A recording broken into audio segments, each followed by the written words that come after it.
Welcome back to the channel.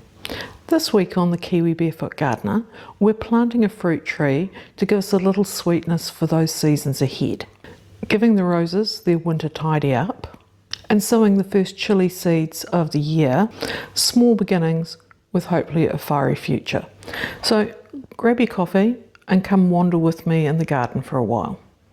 My name is Dawn and I am the Kiwi Barefoot Gardener.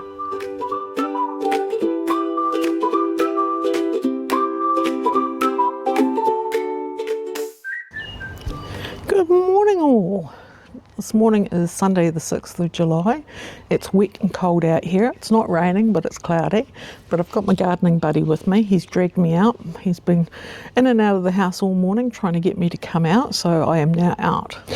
This morning's job is to replace a fruit tree. Last year I bought 5 fruit trees, planted 6, one I'd grown myself. They all came, well, the ones I bought all came as bare roots. Unfortunately, one of them, the Santa Rosa plum, was severely root pruned, and I did have my doubts whether it would survive. I planted it. I did contact the company, and they were very good about saying, see how it goes, we'll send it back. As it was already planted, I left it in. It did put out a few leaves, just some tiny little shoots, about 5, 6. Sat there all summer and just didn't do anything, and now it's died. It's pretty easy to see that it's died because the wood itself is gone, and you can just do that. So it's had it. So I'm going to replace it today. So my aim this morning is to dig this one out and replace the new one with the new one I got on Tuesday, and see how things go from there. Another thing that gives it away that it hasn't done very well is that there's absolutely no roots at all established as I've tried to dig it out. So 100% sure that this tree's dead. Okay, so I've pulled the tree out. It came out really easy. As you can see, this is how I received it. Really badly root pruned. There is one tiny little tendril in 12 months. So yeah, it had no chance. So unfortunately, one dead tree. Okay, so with a bit of help from the family, we've got the old tree out and the new tree in. Now the important thing about when you're planting a tree, that you plant it to the point where it was in its bag with the dirt, so you're not planting it any deeper. But the other really important thing is that most trees are grafted. Do not cover the graft at all, because that will rot out completely if you do that. With any new tree, you need to give it some support, especially in high wind areas. Where we are, we got a lot of wind. We get it from the east and the south in extremes. So we've put big supporting stakes on either side of the tree, and then you need to strap it with a support so that it can move and gain strength as it moves, but it's also supported and won't fall or break. Okay, so we've got the strapping in. I'm not quite sure why you put a twist in. I can't remember why we did that. It was said somewhere. And we've got it on both sides to support it because of our east and southerly winds. Now when you're popping the strapping on, don't pull it too tight. You want it firm but not like really tight. You want to support the tree but not pull the tree from each side. And there's Lou again. Hello Louie, you going to photobomb, are you? Going to say hi to everyone? No, totally ignoring me. Good afternoon. It is Monday the 7th of July. I had planned to be out in the garden doing some rose pruning and things with you, but it's still grey and cold outside, so I chickened out and have decided to do a bit of inside gardening instead. So what I'm going to do today, well I'm going to start doing today, is getting ready to do my chilli seeds. So I've set myself up on the end of the table like I've done before, and I've got my heated propagators ready and set up. Basically from now on I'll be slowly adding to what I'm planting. So it's chilies this week, in a few weeks time it will be aubergines, and eggplants, and then bit by bit I'll add more and more.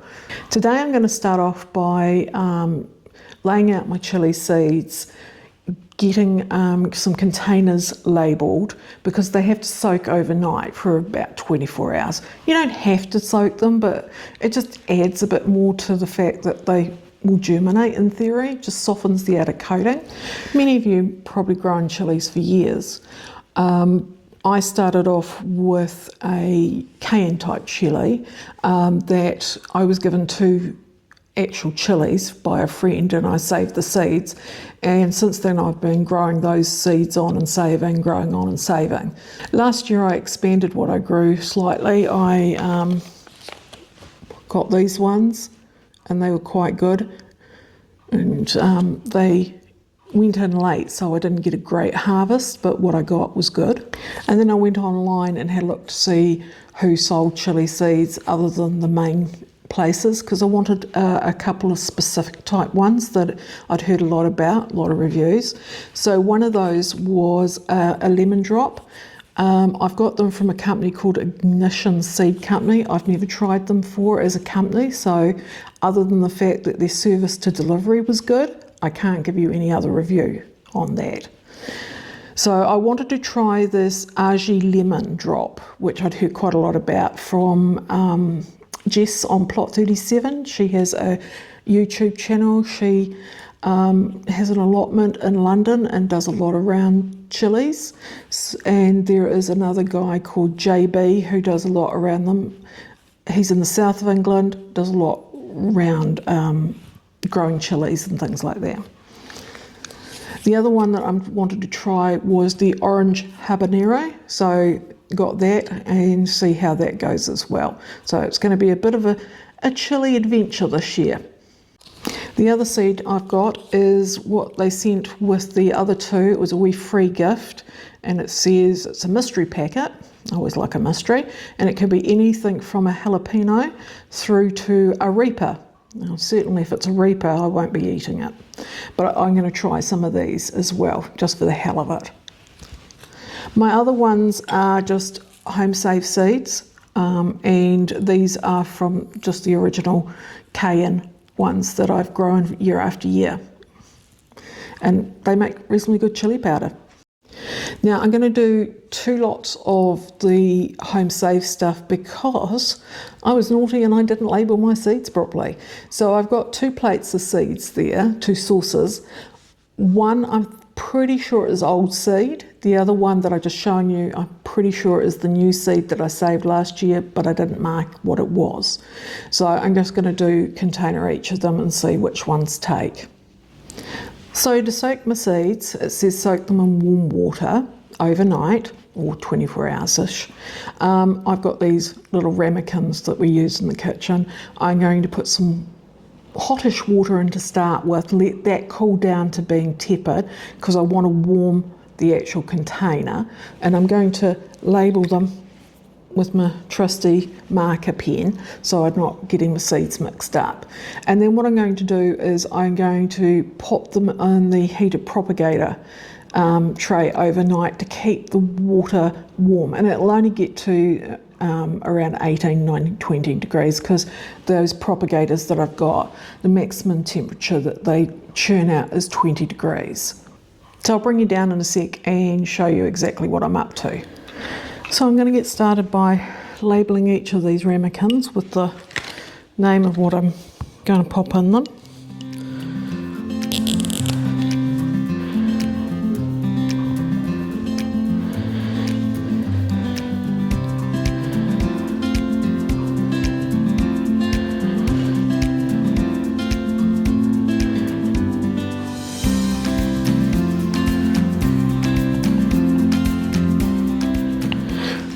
These are ceramic type stuff, so the pen will wash off them easily through the dishwasher. I won't have a problem there.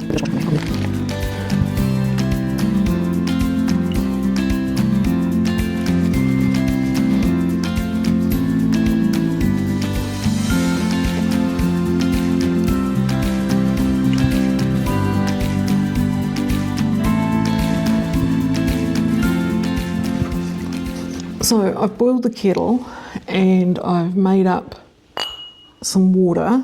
Now this is half boiled water and half rainwater. It's way too hot to be putting the seeds in yet, but what I'm going to do is put the water in the containers and then let it cool down in there, and by doing that it'll also be warming up the container for me so that it's not stealing some of the heat from the propagators later trying to warm up.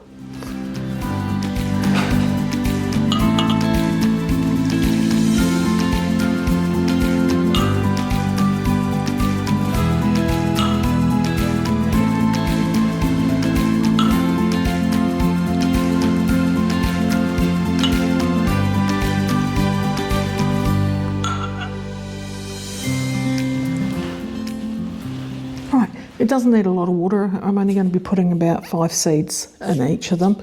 These little packets only have about 10 in them, which is a huge amount, but I want the extra seeds for something else, so that's why I'm doing 5 in each. And then if these don't take or propagate, I should have at least a spare 5 to do a second round. Right, the water's just about the right temperature. Yep, nice and tepid. Just check on the back of your wrist if you're not sure. If it's nice and mild there, not too hot, then it's about right. While I was waiting for that, I made myself a cup of tea and got tea started. But anyway, let's get on with it.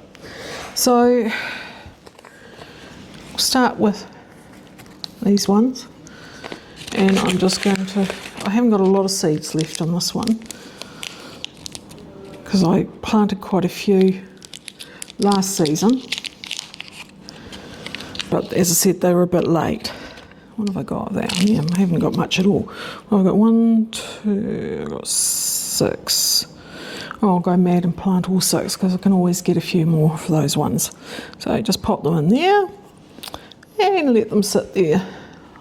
What I'll be doing is popping them on the heated propagator with a lid over, because you can guarantee that if I just leave them sitting on the bench, one of the cats will stick their heads on there and cause havoc by licking them and getting chillied. Not a good look. Right, they're all tucked up, ready for the night, and tomorrow morning I'll pull them out and plant them up in some seed raising trays and then pop them here on the heated propagators, and hopefully in about 14 days we might have some seedlings. Good morning. Well, it is Tuesday morning now, so the chilli seeds have had not quite 24 hours, but 20-ish sort of hours to soak, and I'm doing them now because I've got to go out later. So I'm going to plant these up, and hopefully we will then get some chillies, or at least see some seedlings in a couple of weeks.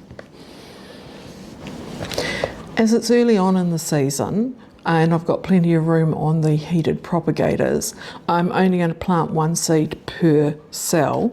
This will make it easier for me later on in the season when I need to pot them on. I can just pot the whole cell straight into the next size pot up without having to split the seedlings apart. So each seedling you want to put around about 1/2 centimetre deep. So I'm just going to make some little holes, roughly 1/2 centimetre deep. You want them deep enough so that they can get their roots down and not end up just sitting on the top of the mix. And once I've done this, I'll pop a wee bit of seed raising mix over the top of them and then just give them a quick mist. This soil itself has been pre-moistened. I gave it a good soak overnight, but the soil that I'm going to put on top, the seed raising mix, is bone dry at the moment, unfortunately. I normally have it a lot more moistened than this, but it's been sitting inside and it's dried out.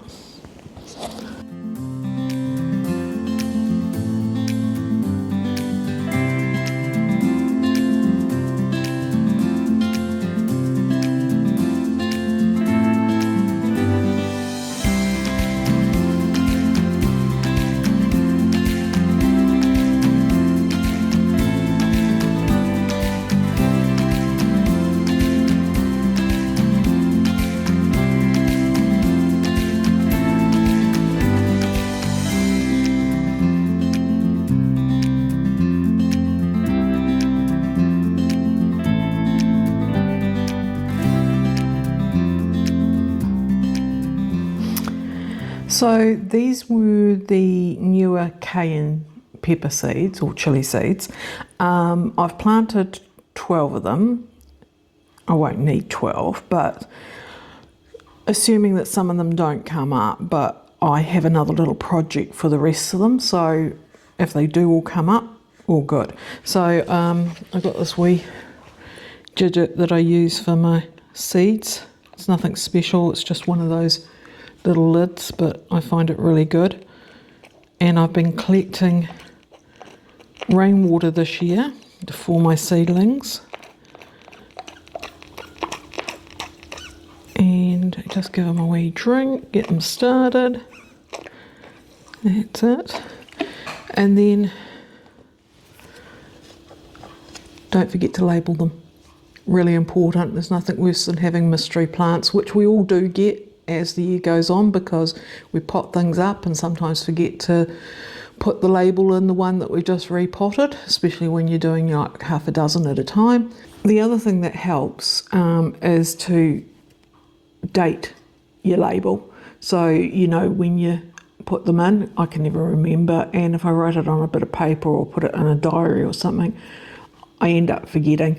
So I always pop down the date, and when I'm doing these trays, just so I know how many cells I have got what seeds in, rather than labeling every single cell, I just write like here, whole tray, so then I know.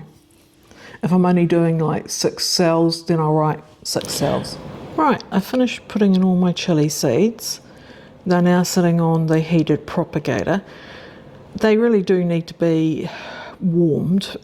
This propagator will only do up to about 20 degrees, but the chilies probably need anywhere to sort of 25, even 30 degrees to really take off. So I'm hoping it will be warm enough for them. These wee propagators are good for most things, but they do unfortunately only go to 20, and they don't have a dial. You can get some from overseas, I think, that have dials and that will go up to a higher temp, but these were the ones that I could get and I could afford, so that's what I've got. So over the next few weeks we'll check in on them and see how they've gone. I had 6 spare cells, so I put in some carnation seeds or dianthus seeds, just because I hate having empty cells. We'll see how they go. Good afternoon. It's Thursday the 10th of July. Finally got some sun. I was starting to wonder if we were going to see it at all this week.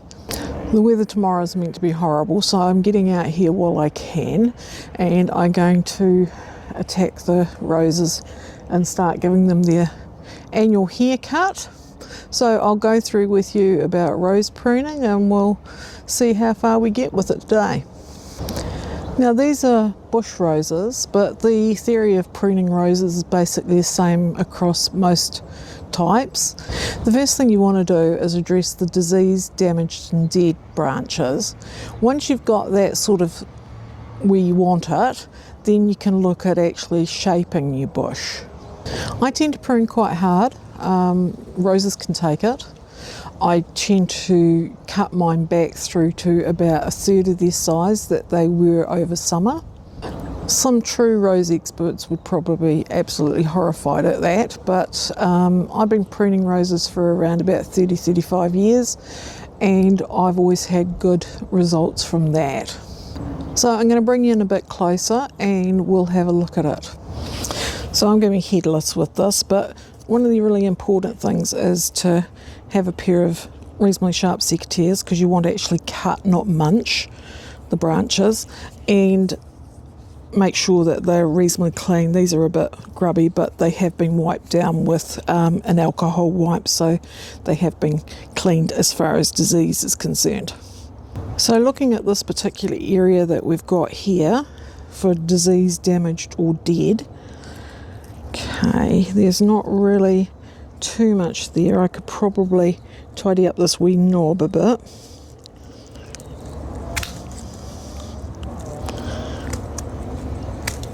That would have come from my summer pruning. There's not really too much that's diseased, damaged or dead. Yes, I've got a few rusty leaves, but they're branches themselves are good. So I'm going to be cutting these back, this area first, and I'll work from one area to another. The idea is to cut it to a bud that you're happy with. Now, you can't see this one here, but there's a bud just down where my pruners are.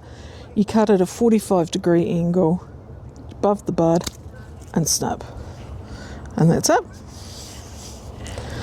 And then that one is coming out this way, which is you want it to point away from the centre of the plant so that you've got plenty of air for your plant.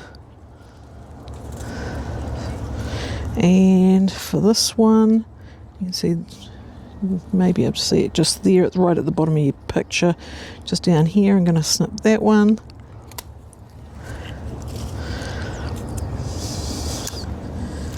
And up here, you can't see it because it's on the other side, but there's a bud there that I'm just going to snip it to. Probably take that off as well. Right, I've just moved along a bit so that I can show you some other branches. So these are all fairly good. Okay, so here's one that I'm going to cut at a 45-degree angle, pointing out.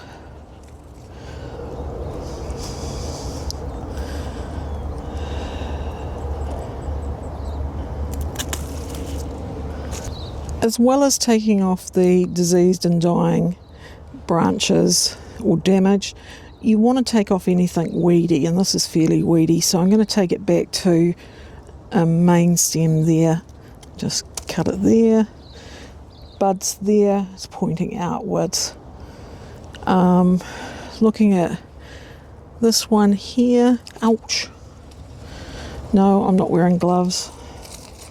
Where do I want that one to go to? Right, I probably want it to go that one there, and that's pointing upwards. What I'm going to do is get rid of this one here because that's heading into the centre and it's going to start being a crossover branch. And I'll also trim these right back.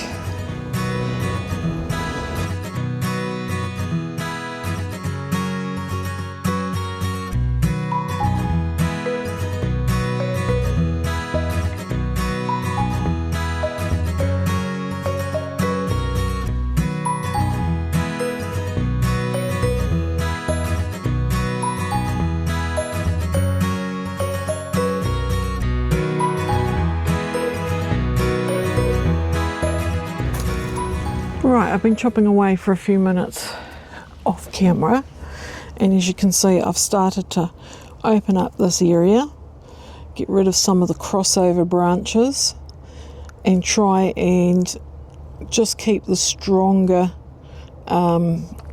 branches, especially ones that have got buds pointing out. So like that one there's got a bud pointing out.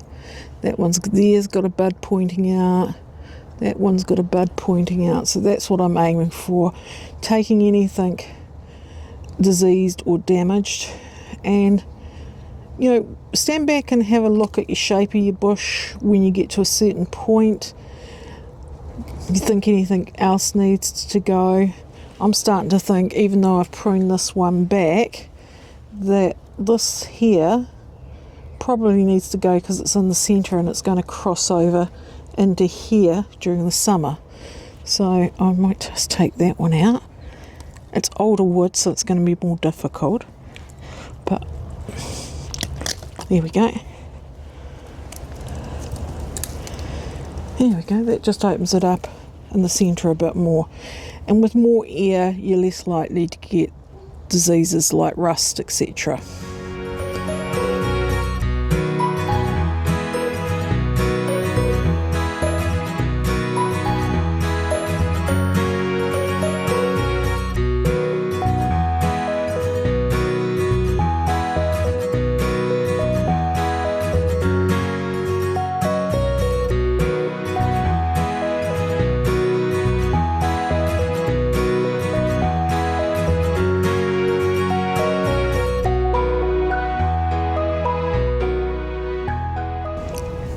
I'm fairly happy with that. Some people would say that's extreme, but I've had these roses for about 7 years now, and I know that they put on a huge amount of growth in spring and early summer.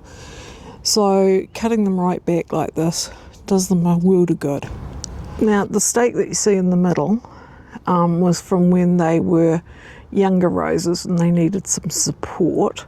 I haven't pulled the stakes out because I don't want to disturb the actual roots. I'm just waiting for them to do their thing and rot away at the time. The roses now are well established and got a really good root base, so they don't need it anymore.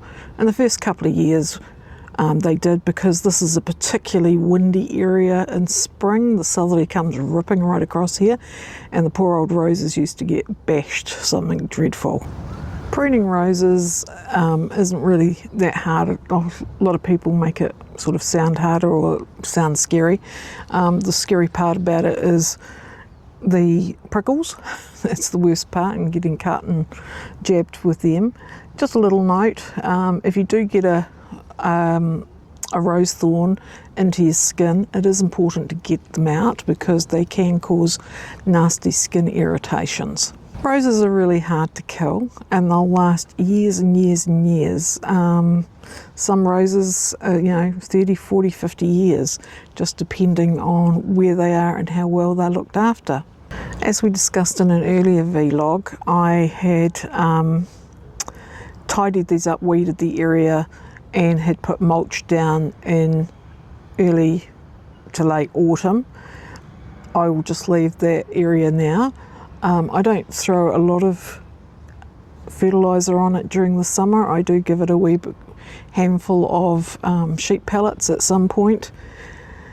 These areas here don't get a lot of water either. I'll water this in the heat of summer, like when it's really hot. I'll probably give it 2 or 3 times a week, but generally in spring, if it's not too hot, they get once a week.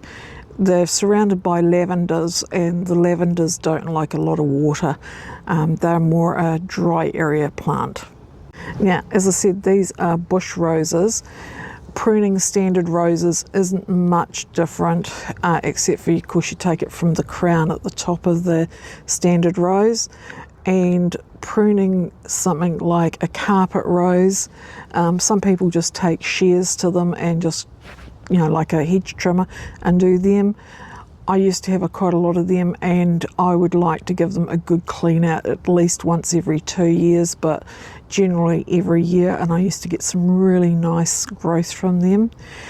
Now I have a rambler rose that is not quite 1 year old on the arbour, which I'm going to prune next week, and we'll go through that because that's a wee bit different. I need to choose some long leaders on that and prune it right back and then tie it in, so we'll go through that together.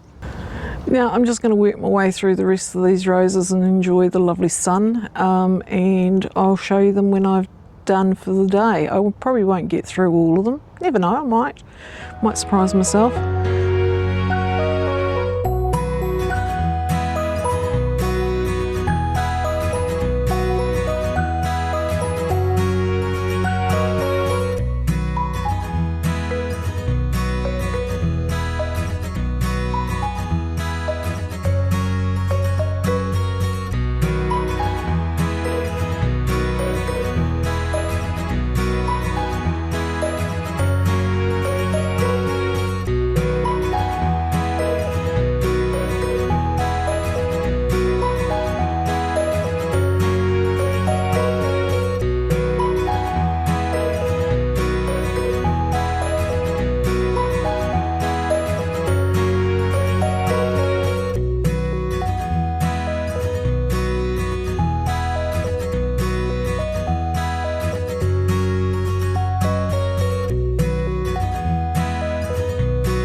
Right, that's the first 3 done.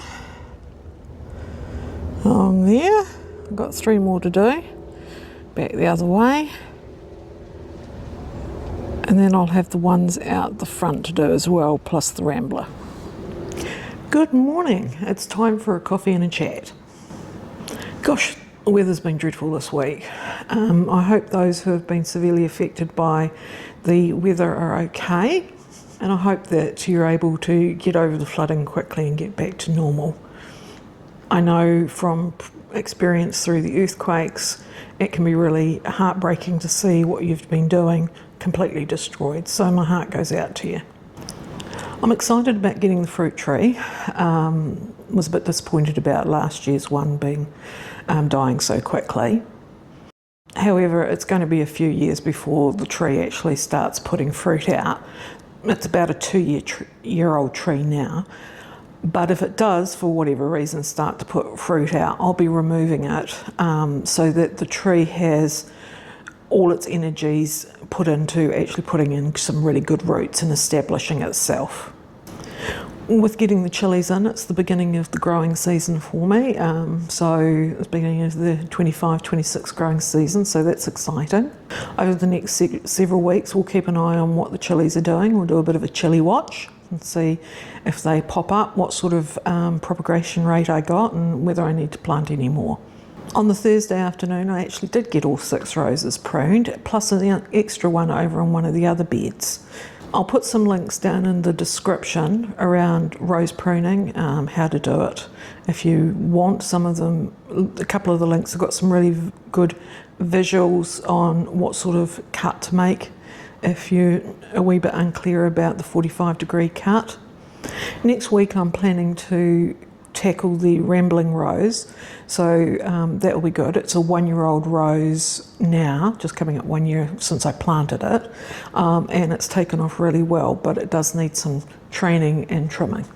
If you have any questions about what we've done in the vlog, just pop them down in the comment section, and if you've got any suggestions about what you'd like to see in the vlogs, also pop them down in the comment section. That'd be great. I'd like to thank all those who have subscribed to date. It always puts a smile on my face when I see that number tick up. But if you haven't subscribed to date, please make my day if you did. It's free to do so. You just click on that and it will let you know when I put in a new video. At the moment, I'm trying to get 1,000 subs before my 10th vlog. I've still got about, I think it's 370 odd to do. I need 1,000 subs to get to the first step of monetization for the channel. The next step is to get 4,000 watch hours. So if you're able to watch the videos all the way through, that's absolutely great. The idea of me getting monetization is, what I'd like to do in the future is what money I get, I'd like to put into funding travel around first the South Island and maybe eventually even New Zealand, looking at other gardens around the country and what other people are doing. But I'd need funding to do that because, as I said way back in my very first vlog, I'm retired, so I'm on a limited budget. So I'll leave it there. It's a fairly long vlog already. I hope you have a happy and safe week. Stay warm and dry. Until next week's vlog, when I catch up with you again. Bye.